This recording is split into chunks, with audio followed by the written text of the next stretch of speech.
Bagaimanakah pihak bomba memadamkan kebakaran seperti ini?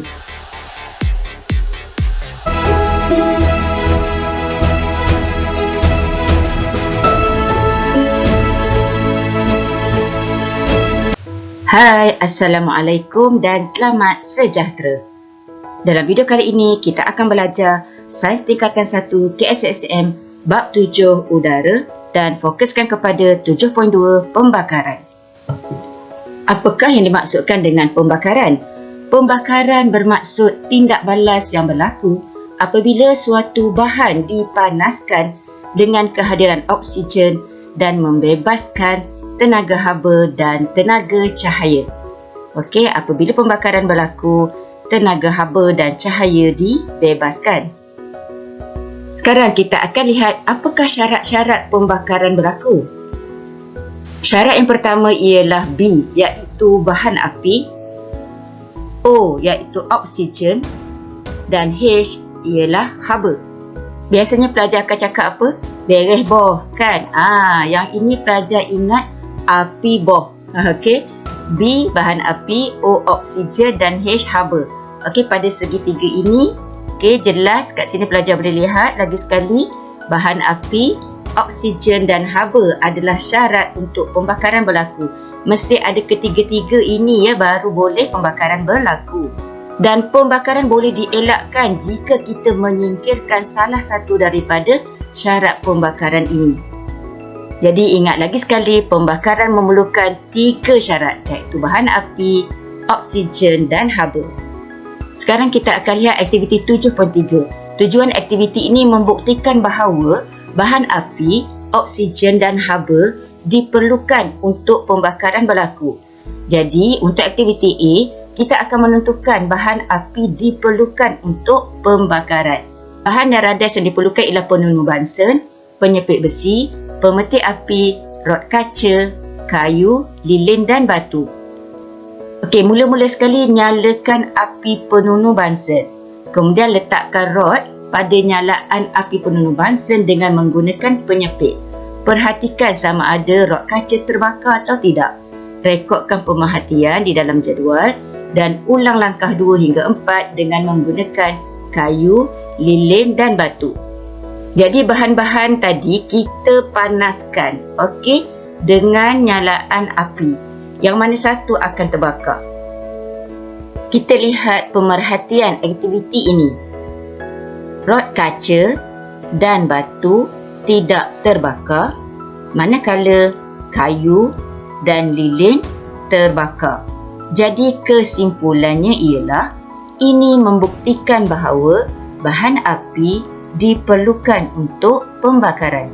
Aktiviti B pula menentukan oksigen diperlukan untuk pembakaran. Bahan dan radas yang diperlukan ialah balang gas, jubin putih, 2 batang lilin yang sama saiz, plastesin dan mancis.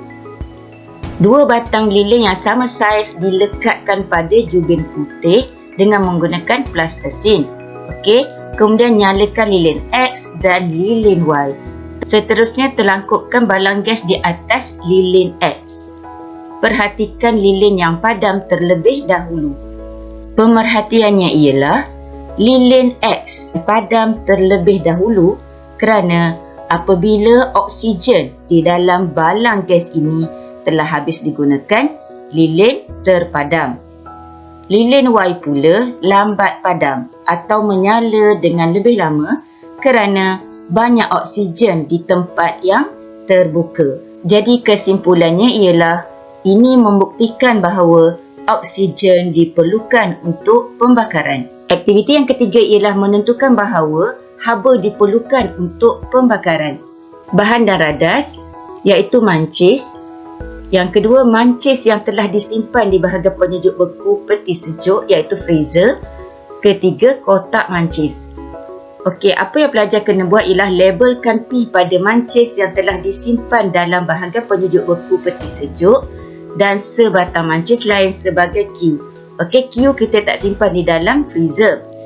Yang kedua, nyalakan mancis P dan Q. Perhatikan perubahan yang berlaku. Okey, ini ialah mancis. Satu diletakkan dalam freezer dan satu lagi tidak diletakkan di dalam freezer. Kita lihat pemerhatian. Mancis P iaitu mancis yang diletakkan di dalam freezer tidak menyala, manakala mancis Q menyala. Okey, ini adalah kerana mancis P sejuk dan tiada haba. Kesimpulannya ialah ini membuktikan bahawa haba diperlukan untuk pembakaran. Seterusnya kita akan belajar alat pemadam api. Ini ialah alat pemadam api. Alat pemadam api merupakan alat perlindungan kebakaran yang digunakan untuk memadamkan api atau mengendalikan kebakaran kecil. Nama pun alat pemadam api kan, mestilah fungsinya memadamkan api. Bahan yang digunakan dalam alat pemadam api berbeza mengikut jenis kebakaran yang berlaku. Berikut ialah pelbagai bahan digunakan dalam alat pemadam api. Mungkin ramai yang ingat ada air sahaja kan? Bukan, ada pelbagai bahan di dalamnya. Ini yang pertama, nampak perkataan water. Okey, di dalamnya ada water ataupun air. Yang kedua ialah foam, atau dalam bahasa Melayu kita panggil busa. Yang ketiga ialah karbon dioksida. Yang keempat ialah powder ataupun serbuk kering. Sekarang kita akan lihat bahan yang terbakar iaitu pepejal, contohnya kayu, kain dan kertas. Yang mana satu jenis alat pemadam api yang akan kita gunakan? Alat pemadam api yang digunakan ialah air dan serbuk kering. Okey, yang cikgu pangkahkan busa dan karbon dioksida ini maknanya ia tidak boleh digunakan untuk memadamkan kebakaran pada kayu, kain dan kertas. Yang kedua, bahan yang terbakar ialah cecair. Contohnya minyak, varnish dan juga cat. Yang mana satu yang sesuai digunakan? Alat pemadam api yang digunakan ialah serbuk kering atau powder, busa dan juga karbon dioksida. Manakala alat pemadam api jenis air tidak boleh digunakan.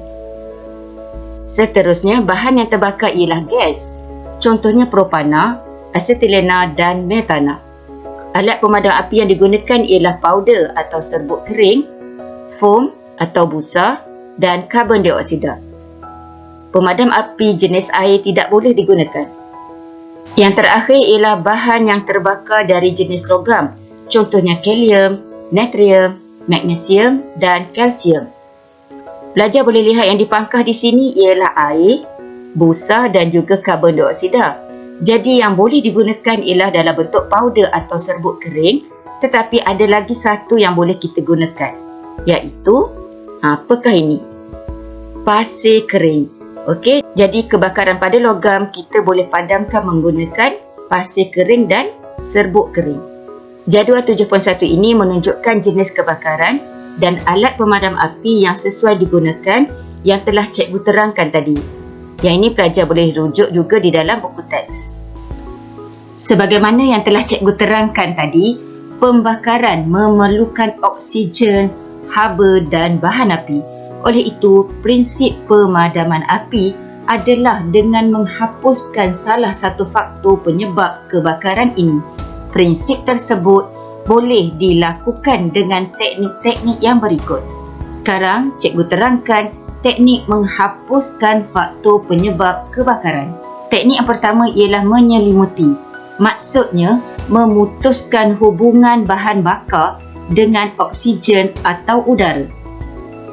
Pelajar boleh lihat di sini, kita gunakan selimut untuk putuskan bahan bakar dengan oksigen atau udara. Selain daripada selimut api, karung basah, lumpur, pasir, tanah atau busa boleh digunakan. Teknik yang kedua ialah mendinginkan, iaitu mendinginkan permukaan bahan yang terbakar dengan menyembur air atau lapisan karbon dioksida. Yang ketiga, mengurangkan jumlah bahan yang terbakar atau memutuskan sumber bahan bakar. Teknik ini dapat dilakukan dengan memisahkan benda yang terbakar, menjauhkan benda yang belum terbakar dan menutup punca bekalan gas atau minyak. Jadi apabila kebakaran ini berlaku, kita boleh jauhkan benda-benda yang di sekeliling yang belum lagi terbakar. Sekarang kita akan belajar tentang selimut api. Ini ialah selimut api dan pelajar pernah lihat selimut api ini di makmal-makmal sains. Selimut api ini merupakan selimut khas yang diperbuat daripada bahan kalis api. Okey, selimut ini menutupi api dan menghalang oksigen daripada masuk ke bawah selimut sehingga akhirnya menyebabkan api terpadam. Seterusnya kita akan lihat amalan sikap berjaga-jaga untuk mengelakkan kebakaran. Yang pertama ialah simpan mancis dan pemetik api di tempat yang selamat. Okey, ini ialah lighter ataupun pemetik api, dan apabila kanak-kanak jumpa pemetik api ini, okey, ia boleh jadi digunakan untuk membakar sesuatu. Yang kedua, jauhkan bahan yang mudah terbakar daripada api. Baiklah, kebakaran di dapur telah pun berlaku. Jadi, boleh pisahkan ataupun jauhkan kain pengelap daripada kawasan dapur. Yang ketiga, sentiasa peka terhadap barangan elektrik yang digunakan. Cuba tengok ni. Okey, asyik sangat bermain handphone sampai tak perasan ovennya telah pun terbakar. Yang keempat, tidak membuang puntung rokok ketika apinya masih menyala. Sekiranya seseorang membuang puntung rokok ketika apinya masih menyala, ia akan menjadi punca kepada kebakaran berlaku. Okey, apabila terkena daun kering, kertas dan sebagainya, maka kebakaran boleh berlaku. Yang kelima, memasang alat pengesan asap dan penggera kebakaran di rumah. Apabila alat pengesan asap mengesan sahaja asap, maka ia pun berbunyi. Dan yang keenam, tidak meletakkan terlalu banyak beban pada satu sumber elektrik. Okey, pelajar boleh lihat banyak sambungan di sini untuk alat-alat yang tertentu, maka ia akan menyebabkan kebakaran. Cikgu harap semua pelajar telah pun faham subtopik 7.2 pembakaran. Teruskan belajar. Semoga video ini bermanfaat untuk semua. Jumpa lagi. Jutaan terima kasih saya ucapkan kepada semua subscribers. Tidak kira di mana anda berada, teruskan sokongan anda kepada channel saya.